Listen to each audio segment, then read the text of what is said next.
And here we are with video 3, the much awaited final video in our 3-part series where you learn to test the shock absorbers on the dyno, and one of the very important parts of you becoming a future professional race engineer.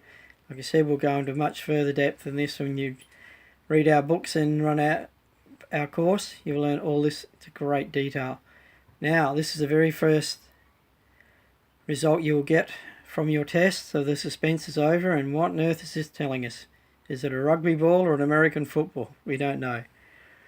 What this graph is telling us is what the shock absorber is doing as it's travelling.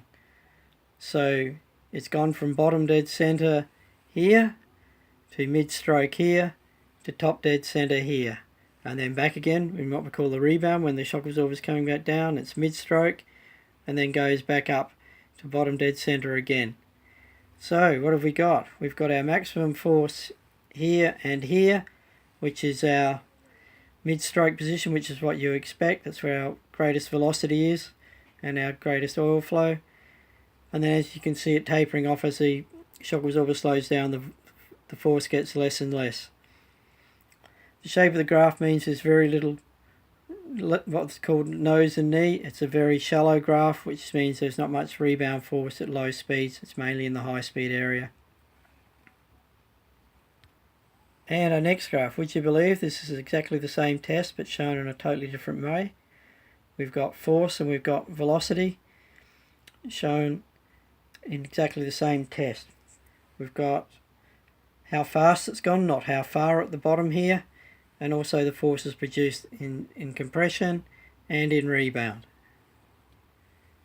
And our banana looking graph here is actually all the values. It's a force versus absolute velocity, but it's all the velocity values as positive, and even though it looks like a banana, it tells us how efficient our shock absorber has been running.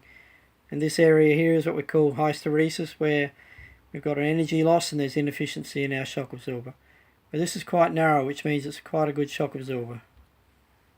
And our last graph that we're running is what we call a sine wave graph. It's a signal versus time. So it shows us what the shock absorber is doing with all three functions together, whether they're all in phase. So as it was travelling, how fast it was travelling, where it was travelling, and how much force it's produced. Very good check to see if there's something wrong with your shock absorbers. Well, there you go. That's your 3 videos now done, and you've got a very good idea as to what tests can be done on a shock absorber dyno, how you do it.